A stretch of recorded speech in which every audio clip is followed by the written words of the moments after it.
back to order, and we're on item number 10, funding request for Green Valley Sanitary District and Interstate Engineering, second vote. And that dollar amount was $250,000. And I will make a motion that we approve the funding request from Green Valley in the amount of $250,000. Is there a second to the motion? Second. Second by James. Discussion on the motion. Ron. Is somebody from Interstate here? Yes, Can I ask a couple questions? absolutely. I want to be. Take my mask off to speak if that's Go ahead. I want to be sure I understand. The rural development loan that you're looking for is from USDA? correct. We've got, there's two funding sources. We have already been awarded a grant package from DENR. We've applied for rural development loan and grant combination. That has been put on hold until we can come to terms with the city of Rapid City for an agreement to treat the Green Valley waste. We're trying to negotiate an agreement. It's complicated, and you've heard the discussion on the city tonight, and I'm frustrated. But in any case, we're working toward an agreement to treat the Green Valley waste, regionalization with Rapid City. Rural Development 2 months ago was ready to obligate funds, a loan and a grant combination. Tim Potts with Rural Development has indicated that any additional grant monies that Green Valley can acquire, Rural Development will leave the proposed, and I haven't seen, Tim hasn't released that funding package to me yet, but he's indicated that what his plan is he will reduce the loan amount, leave the grant alone, so it directly impacts the user rates for Green Valley residents. But there will be those two funding sources, and if the board tonight approves funding, there would be 3 in that funding package. Okay, so when I read the rural development website, because I wanted to learn a little bit more about it, did I read it correctly that you are not required as a project proponent to have, collaborators or partnerships? It was just encouraged? I don't believe it's required. Multiple funding sources. Right. It just said Rural it's Development encouraged. will fund, but they do encourage multiple agencies. So I read Correct. that correctly. Okay. Yes. My next question then is to follow up, and it's on your funding request from our last meeting, and I don't know if you've got that, but it's this kind of, I apologize. I do not have that with me tonight. Okay. I left the office and didn't grab that last package. well, yeah. So I'm reading, I want to be sure I understand how this works for the user. So you've got a $9.7 and change $million project. You've got almost $2.4 million kind of committed from the DENR and a couple of sources. So you've got 7.4 that you're looking for. So that's about a 25% grant package right now. So I'm looking at your user cost, and it says you got an 80% loan, 20% grant. It costs each user probably about $87.17 a month with the funding scenario that you're kind of got right now, presuming the rural development loan comes through. Correct. More or less. Correct. Okay. Then, if West Dakota gives you a grant of $250,000, then the user cost per month goes down to $84.98, or a reduction of $2.19 a month, if we put $250,000 into it. I believe that's correct, and I apologize. Zach came down with COVID, so I'm stepping in for him. He presented. Well, I was correct. looking at this last time, and I just wanted to follow up on it, because I didn't ask these questions last time. So I guess that answers my questions right now, and I may have, something to say about this before we move forward on that motion. But thank you very much. Yeah. And can I just make a comment, Mr. Chair? Green Valley does realize this is an extremely large request. We appreciate that fact. We're trying to positively impact Rapid Creek. There's 271 users with septic systems that will immediately be connected and those systems abandoned, probably within a square mile of Rapid Creek. We do appreciate, based on the discussion from the last presenter, it isn't huge. It's 2 years' worth of your income. Anything will assist the Green Valley residents, and I've got 2 board members here. Maybe they would like to speak to that, but we do appreciate that. It is a huge request. Excuse me for you folks. Ron, I have one. Well, at the last meeting, it's my understanding that you would not actually request the funds from West Dakota until 2022. Is that correct? Correct, and I meant to comment on that. If we can get, my plan is to get an agreement in place with Rapid City and/or Rapid Valley. Rapid City had committed to doing individual billing for Green Valley. Green Valley doesn't want to be in the sewer business. They contract with Rapid Valley right now to do their water billing and operate their water system. Rapid City had executed a contract with Green Valley that included water service that would be taken over from Rapid Valley, as well as sewer treatment that included individual billings for Green Valley.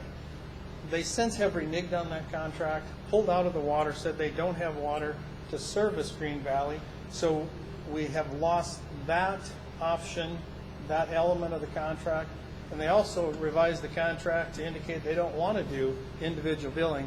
They're going to provide one billing to Green Valley, and then it's Green Valley's responsibility to bill its customers. They don't have staff. There's a board of 5 that volunteer. They don't want to have that monthly task, and they don't want to hire staff. So we're trying to renegotiate that contract with Rapid Valley and/or the city. Once that's accomplished, we'll submit that to Rural Development, who Jim at that point 2 months ago was ready to obligate funds for the project. That agreement with Rapid City is right now holding up the obligation to Rural Development. With that delay, we're looking at design in 2021, summer of 2021, hopefully bid the project fall, winter of 2021, with construction in 2022 is where I'm seeing our construction timeline at right now, and it'll probably be a 2-year project. So we're looking at construction 2022, 2023. Thank you. Nathan. I'm an engineer. In my engineering experience, typically we would not want to promote development within flood-prone areas, and one of the ways that you would promote development in flood-prone areas is providing infrastructure like water and sewer within flood-prone areas. One of the questions that I asked at the last meeting was how much of this project that we're talking about is located within flood-prone areas? I think Dan has provided, Nathan, tried to provide a better map showing that a lot of the area within Green Valley, I don't have the percentage off the top of my head. You've got a lot of floodway, there's existing homes within that floodway, and then you've got a floodplain area. There's a large 500-year floodplain that we do not regulate to. A lot of the floodway is between the western side of the sanitary district, Reservoir Road, along Green Valley Drive, south of Green Valley Drive. That large area is undevelopable because of the floodway, and infrastructure is not planned in that area. We've got a little bit of infrastructure along Green Valley Drive, which comes through the middle of the sanitary district, the northern part of it. The highest densities are on the eastern half, north of Rapid Creek, which fall within the 500-year floodplain, which we don't regulate.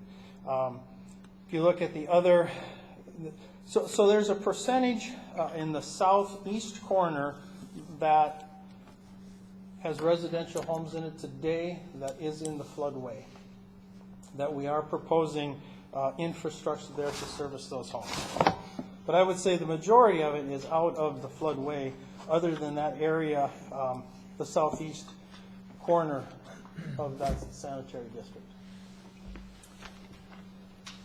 So just to clarify for the audience that don't understand what we're talking about here as far as floodway, a floodway is an area that's identified by engineers as expected to flood during a flood event. It will be part of the flow path.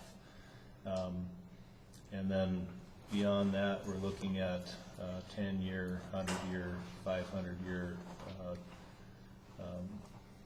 flood events, and typically those perimeters would expand as you go up in the number of years. So how many ballpark percentage-wise homes are within that floodway? So in other words, places that we definitely would not want to have homes.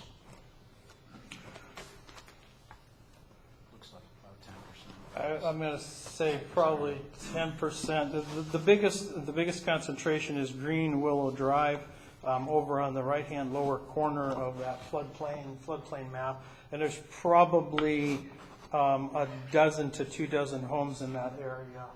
I'm guessing pretty low percentages in the floodway there. Follow-up question, Mr. Chair. Sure. Has there been any discussion on buying out those properties and moving those people to, or having them move to a different location and get them out of the floodway? We have not discussed that as a feasible option at this point. I guess it's all right. Maybe I have Jason, the board president, respond to that. It hasn't been looked at as a viable option at this point. And why is that? I believe because in 2010, we expended the funds to put water in. The intent of Green Valley was to provide water and sewer to their residents. I don't have a good answer to that. I'm not sure it's a financially feasible option, but it hasn't been looked at and numbers have not been put to it, what it would cost us to buy those folks out and relocate those individuals. Hey, Ron, you move your paper up. Sorry. Sorry, How you done? don't mean to hoard the airtime here. Could this project be redesigned to exclude floodway areas? And if so, how difficult would that be? Could be, yes. The project has not been designed yet because we're trying to get funds obligated, so we have not gone into design. What you're looking at is a schematic layout. Those areas, for example, Green Willow Drive, and I apologize for that map, but Green Willow Drive has the largest percentages of homes that are in the floodway. That area could be eliminated from the project, yes. I have a question, Mr. Chair. Or, oh, Linda, I think you had your hand up. Go ahead. Let's take Linda's next. But all of those homes currently have water service provided. Correct. So if you move them, then that's going to disrupt how the water system is distributed.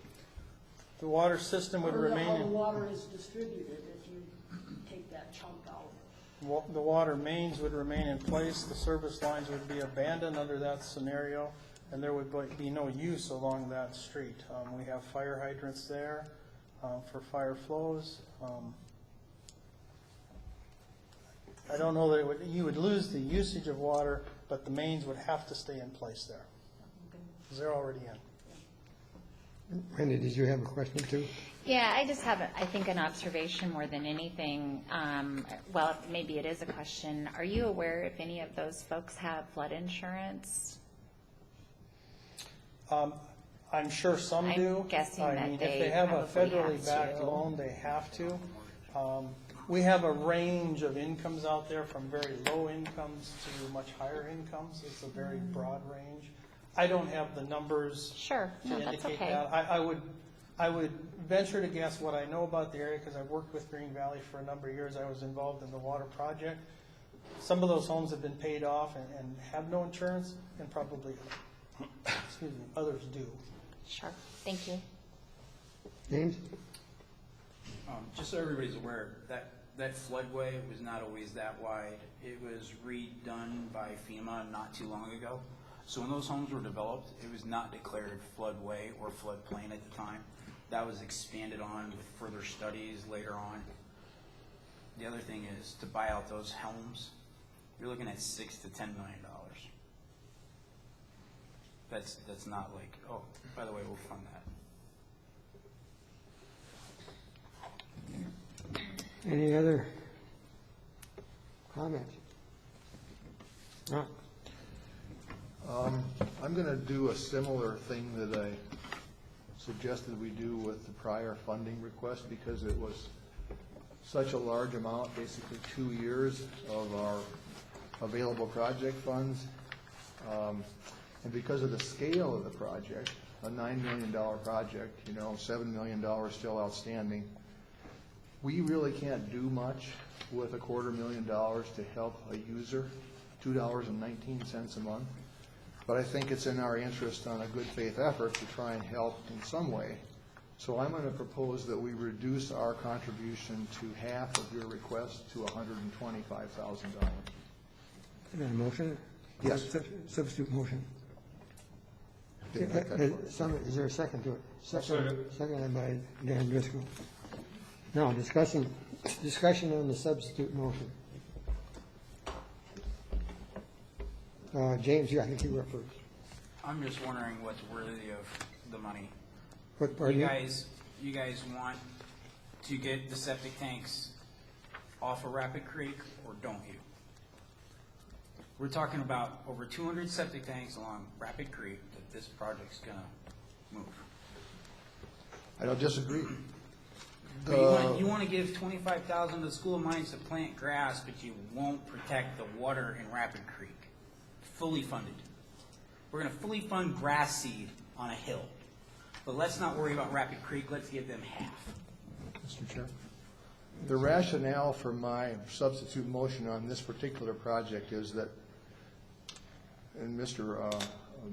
Bangs corroborated it, is that we can only reduce the user obligation by $2.19 per month with $250,000, and that they're already in line for approval of their request all through the system with rural development. They already have money online from DENR, and that it's a significant amount of money to be expending 2 years of our project availability money. We have a third of the board being replaced next month.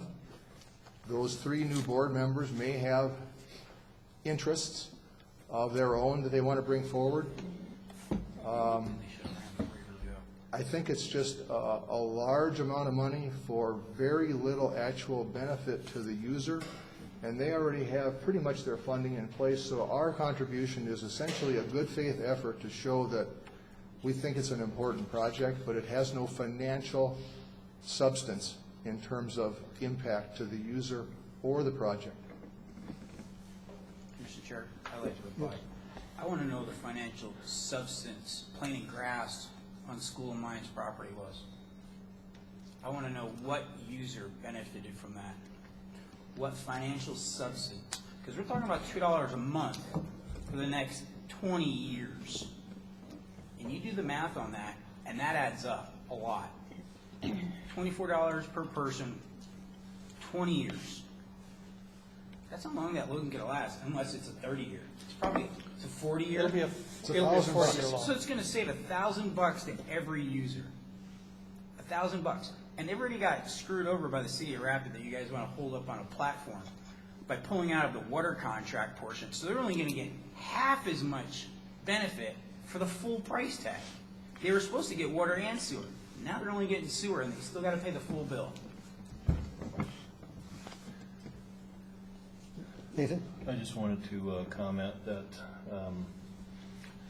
I understand the need for the project. I sympathize with the people that live in that area, especially with the folks that live in the floodway. I think that's very unfortunate. I know I deal with circumstances just like that regularly in the summer months when we have flood events in the area here at the place where I work. So I understand that. At the same time, from the engineering perspective, you know, in a perfect world, again, we should not be putting what I would call good money after bad and putting utilities in places where people shouldn't be living to begin with, because those homes are going to be flooded. So for that reason, and because this project includes those homes, and I understand, you know, this might sound heartless and whatnot, but I think it's just kind of an engineering cardinal sin to do something like that, to be developing areas and promoting development and maintaining development in those areas that you know will be flooded, and those homes should be encouraged to go away and green space made out of them, you know, park space or whatever. So for that reason, I'm going to vote against it. This isn't a reflection on the value of the project or the value of the engineering in any way. So I'm just telling you that. Wendy? So I respect everything you just said, Nathan. I do. As a compliance manager, one of the things that my team studies is FEMA disaster areas.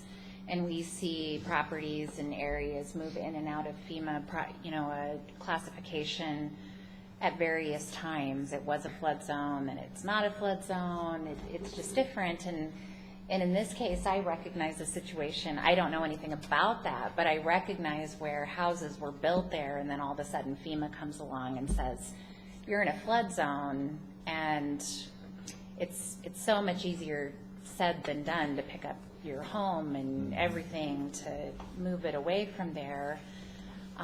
So while I get what you're saying, I think that's a really hard ask for those folks, because, you know, they may not have anywhere to go, and I can see that being super expensive. I'm sure that they are required, if they have a mortgage, to have insurance, so they're already paying that extra fund to pay in case of an event of a flood. So I personally, I voted for the full amount the last time. I like the secondary or the substitute motion, but I support this project. Can I ask something to the Green Valley Board? The engineer had stated you guys got various financial backgrounds, like from low income to high income.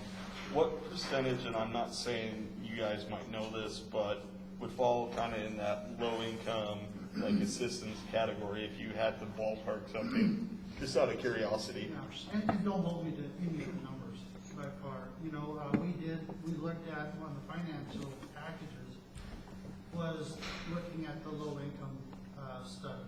Mm-hmm. And the last one that was done was 2008. This is before the water project. Uh-huh. And we didn't qualify then, and we didn't qualify this time. Why? Because whoever the regulating body is has that number so high. Okay. And so we don't qualify because that number is 45,000, 42,000. 35 to 40, I think, the median, I Yep. think you're referring to the median income. Yep.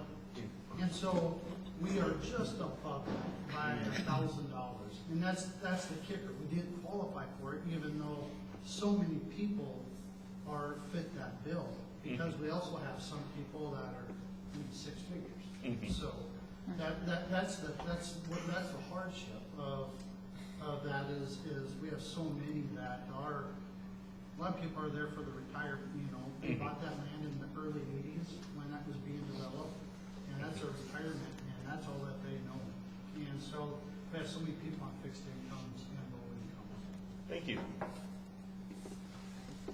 Any more discussion? Looks like we're ready to vote on the substitute motion to grant funding of $125,000 to Green Valley Sanitary District for their sewer project. All in favor of the motion indicate by saying aye. Aye. Aye. All opposed, same sign. Nay. Roll call, please.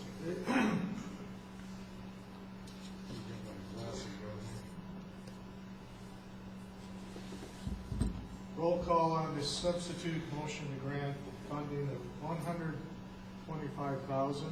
Navigo, Yes. Williams, No. Mack, No. Bialotta, No. Harris, Yes.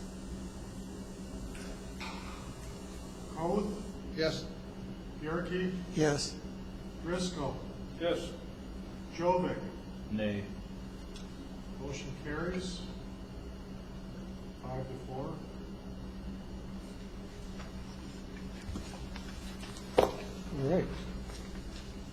Thank you for coming. Thank you. And that was a second motion, second reading, so 125,000. Thank you for coming. All right, moving right along. Item number 11, Administration Annual Performance Evaluation. Linda Harris. Well, according to our policies,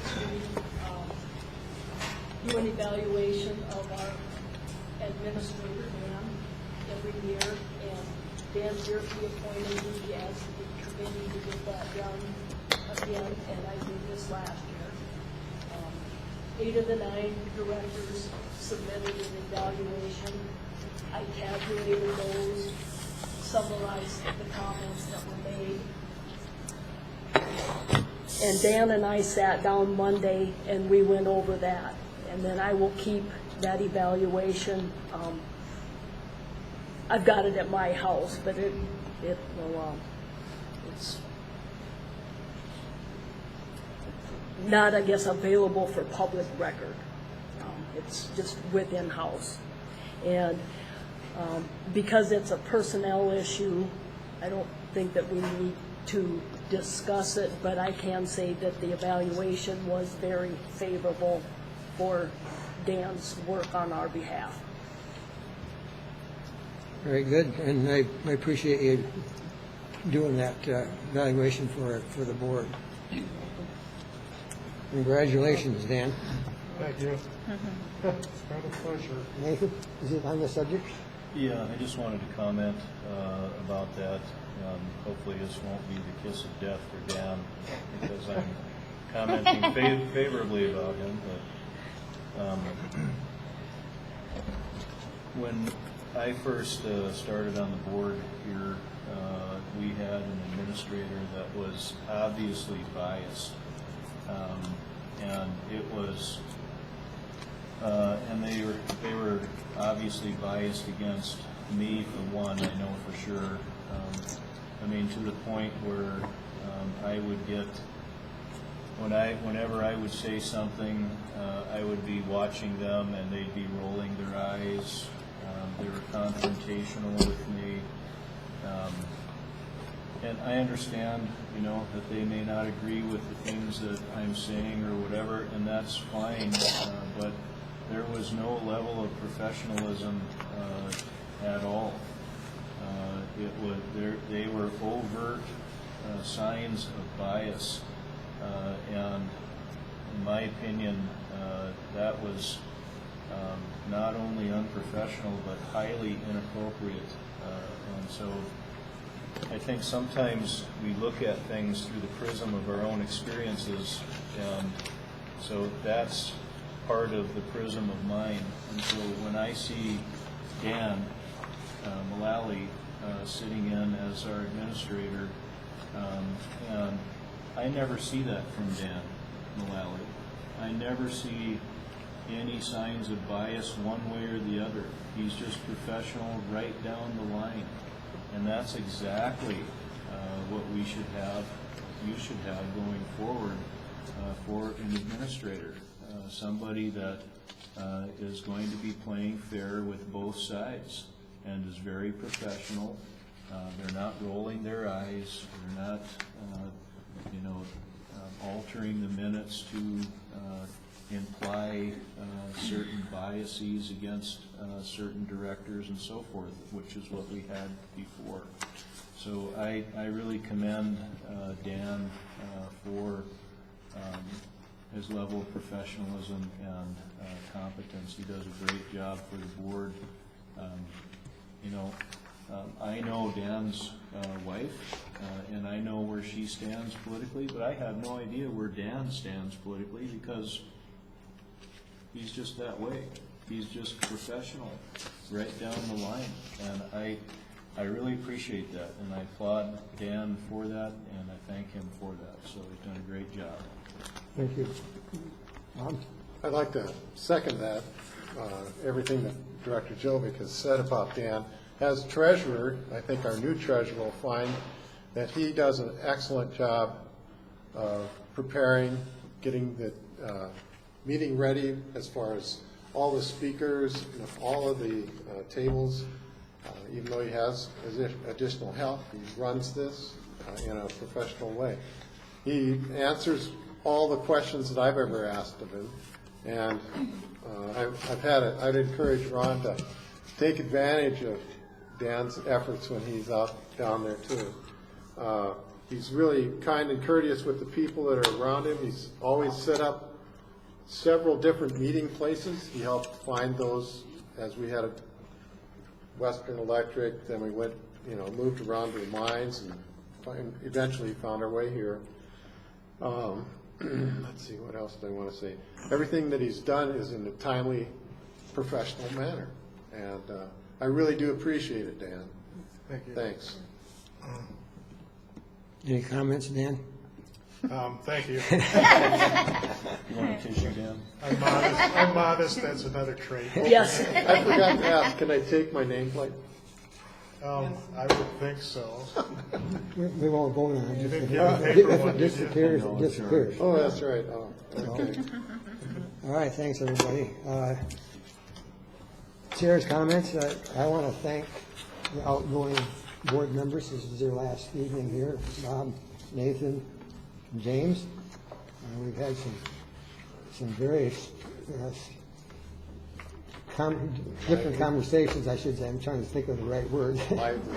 Huh? Lively conversations, but in the end, I think we as a board did a lot of good things under your tenure here on the board, and I wish you the best of luck in whatever you do going forward. And I guess you're always welcome to come on up, listen to our meetings as we go forward. So I just want to thank you from myself. Thanks a lot.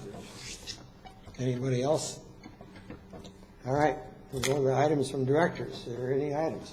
Tom? I just want to go on your point and thank the outgoing board members for their service. It's been enjoyable. I've learned a lot from you guys, and I hope you guys succeed in any future endeavors. Okay. Any other items from directors? I would also like to thank the outgoing directors. Thank you for your service. James, you got something? Yeah, I would ask that the board members look up the rule of laws. You guys forget that we're not a legislature here, but we are a state board, so we still have to follow the state laws. they're there because somebody didn't listen to them the first time, so they had to be written down so everybody would listen. The other thing I would look at is look up your map of where the areas you represent, and don't forget the other communities besides the street you live on. And please, spend money on water, not grass seed. Nathan? I had a few things that I jotted down over lunch today. I was reflecting on the last 4 years. And I kind of busted it up into two things here. One was achievements.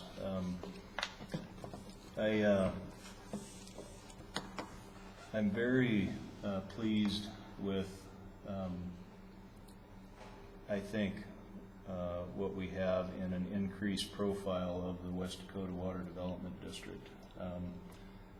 And I think it's come about in different ways.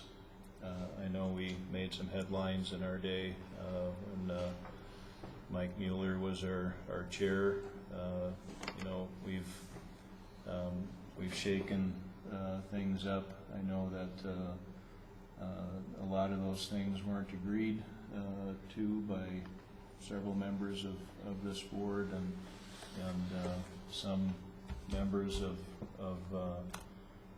our citizenry, but this is what leadership is about. It's about taking positions, standing up for them, and taking them forward. And I think we did that. And I think a lot more people know about who we are today because of the things that we've done.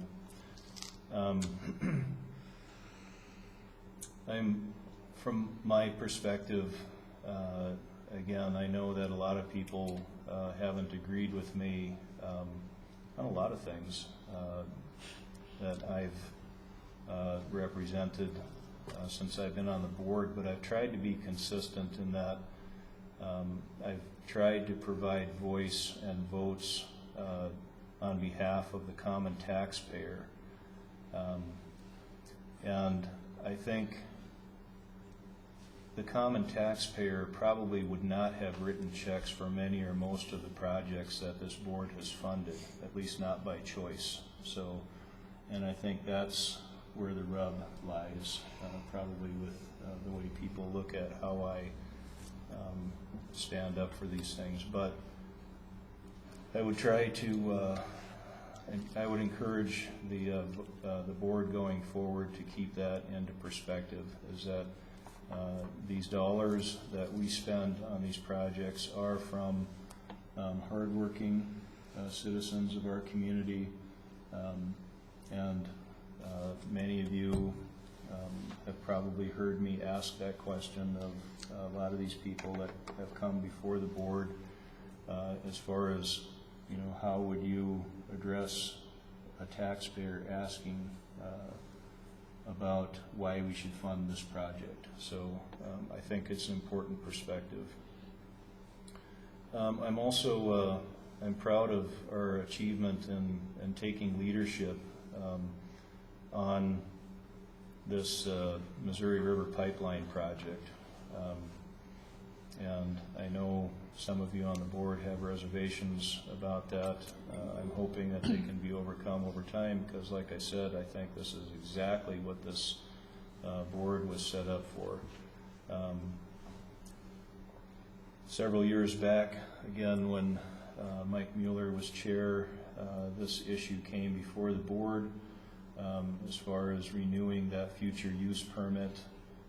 I think all of us kind of looked at that as a no-brainer that we needed to do that, but then it kind of left the question on the table as far as now what? We'd had this future use permit for 50 some odd years, and you know, were we just going to let it sit there for, you know, however long? And we didn't do that. We picked up the ball and we kept moving with it. We funded the study. The study was completed. We conducted the first stakeholder meeting. It was actually done in the council chambers at the city of Box Elder City Hall a year ago. I think it was in October 2019, something like that. And then we funded the report, the study that we just got done with. And now we're, again, taking the ball forward for the needs assessment. So I think it's good that at least we got something accomplished in regard to that. So I applaud the board for that. I call that leadership. From my perspective, you know, as a taxpayer, I'd like to see that leadership continue. I'd like to see this board do what it was set up to do, and that is develop its water resources, the water resources of the state on behalf of the people that are paying the bills for this board. And lastly, I'd just like to say that I'm thankful for the experience. I've never been in an elected position like this before, even though we're kind of small potatoes here with our little board. But I think it's a microcosm of things out there in the broader world, and I learned a lot just by being on the board. And I also had the privilege of working with several people that I would call really high quality people, some of whom are in the room right now. And for me, that was a privilege. And even folks that weren't on the board, you know, people that I viewed, people that were in the audience, and some of whom even objected to the things that I might have been in support of or not in support of. People that I got emails from that were not happy with some of the decisions I made. I still respect them and look at them as high quality people because I know that they are.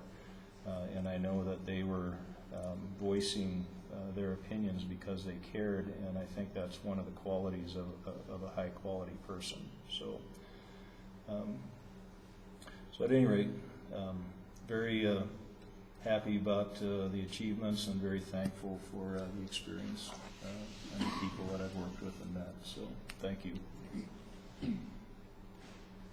Bob, you got something to say? Yeah. All right, good. I always have something to say, just I don't say it very often.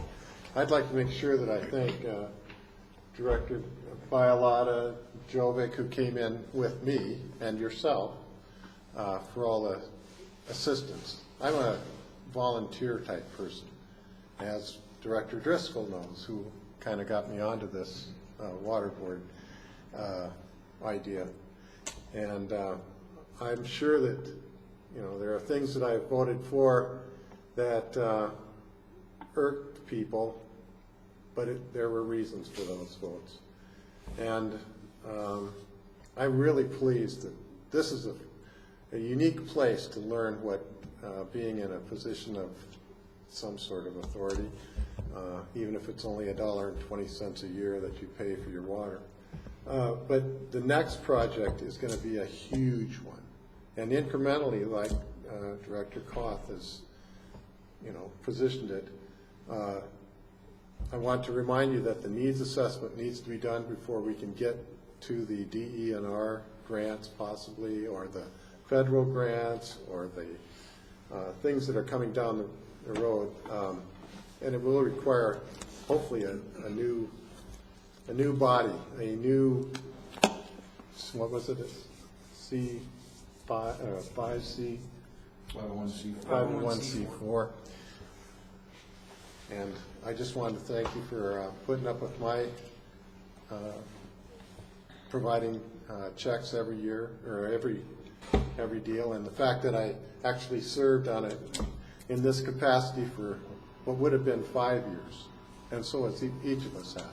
Because that 1 year where we were running a meeting a month, that takes up, you know, 1 extra year.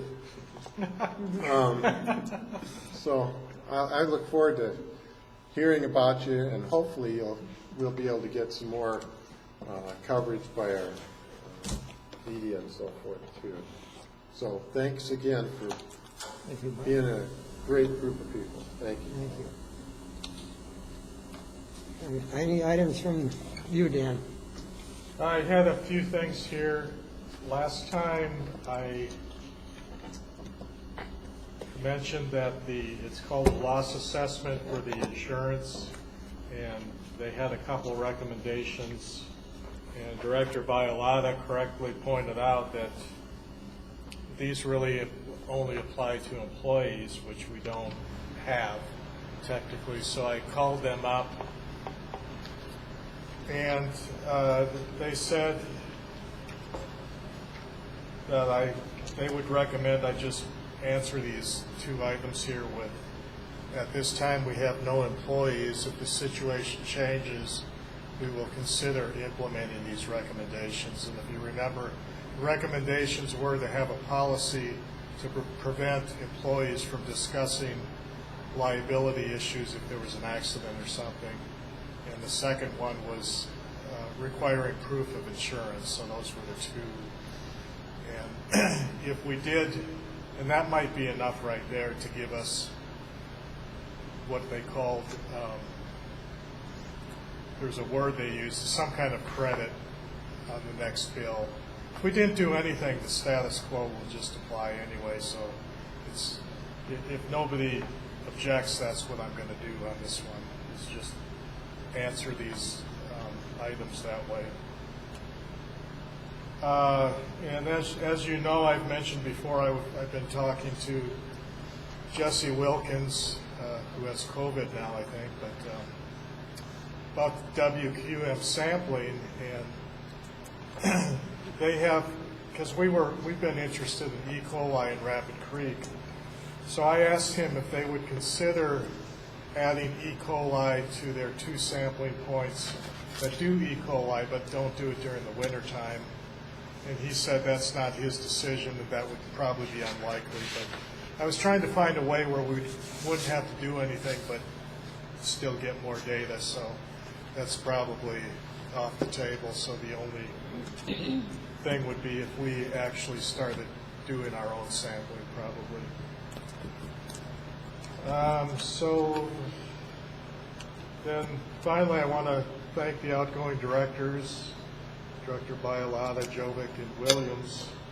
I've enjoyed working with you guys, and I talk to Jay Gilbertson quite a bit, but I also meet with the other, sometimes once a year we try to meet the Water Development District directors and administrators, and believe me, we're the most interesting water development district in the state. I believe that. And we're director driven, which I think is good. I don't run the place. It's not like, I'm not like Jay Gilbertson. And maybe that's fine for them, East Dakota Water Development District, where they have a staff of 5 or 6 people who pretty much run it, and the board generally rubber stamps their decisions, which are probably good decisions, but we're the other way around, which I think is good. And I want to just say that I think any of the directors can probably pick something good that we did, and that's the way parliamentary procedure is. The majority rules, but you still kind of get what some of what you want, and you're not going to get 100%. And the minority is still protected. Some of these things require 2/3 vote, and we have to maybe have second votes on things. But anyway, I think I know what you guys get paid because I write your checks, and so I know you're not doing it for the money, you're doing it because you believe what you're doing. So I want to commend you for that. So I'll just finally say I think everybody's glad 2020 is over. It's been a crazy year. Amen. Amen. Is that it, Dan? That's it. Yeah. Okay, thank you. Are there any items from the public? Mike? Oh, can I add one? Yeah. The Scott McGregor is here. He's Area 4, going to take over Area 4 director.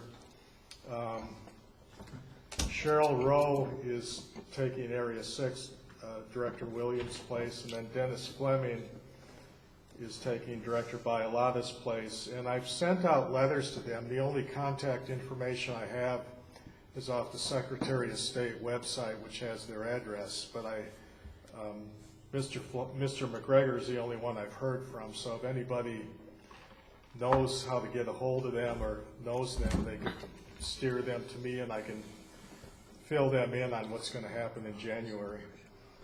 That's all, the final item. You have the mic. Sorry, I did not introduce myself at the beginning of the meeting when you called on me, so. You might want to put that up there. Make it official. All righty. So Mike Mueller, average citizen. Thank you for the opportunity to speak to you tonight. I had the pleasure of working with 5 of these directors, and want to recognize the brotherhood maybe that exists in that group as we tussle with items. I'd like to recognize the 3 individuals after I talk about this gentleman here.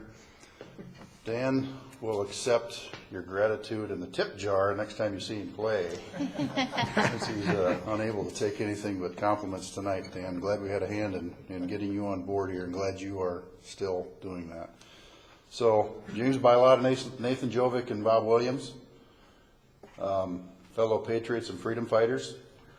We, inspired by past members, past directors, be it George Fairby and Ken Moss, may God bless their souls. We lost them this past year, Ken on the 23rd of November last year, and George the 30th of July this year. So they've inspired us and helped us along and given us good reason to keep on fighting in conservative and common sense ways. Citizens of Pennington County have benefited from your service, gentlemen. I hope you continue to be engaged and not let up. Find another avenue to serve. Having a servant's heart helps that cause. As Dan says, you don't get paid a lot. None of you do. I hope you continue to do the right thing. That citizen is working hard for that dollar you're expending. And I'd like to make sure that the decisions are prudent and thoughtful and wide-ranging. And just want to make sure that those thoughts are going through your mind. Thank you, Ron, for picking up on my tidbit. I didn't know if that was helpful tonight, but with regard to that passage, I think that was a good step forward, and I hope that project, which has a lot of merit, can continue with momentum and they can show results to you in the oncoming months, and you can continue doing that, because that'll make national headlines someday. Thank you very much. Thanks, Mike. Anybody else from the public have anything? If not, we're ready to adjourn. Is your motion? Motion. Second. Motion? I was going to let you guys take it. Third. Motion by Williams, seconded by James to adjourn. All in favor of the motion indicate by saying aye. Aye. Aye. Meeting adjourned. Thanks for coming, everybody.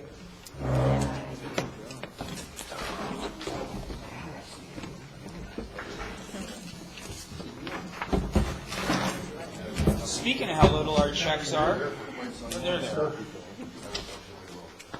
Scott, thanks for coming. What's that? Thank you, Ron. Oh, it's only 9:15. It's right on schedule. See you on the golf course. If they ever open it up. That's what I told my wife. Get out a little bit.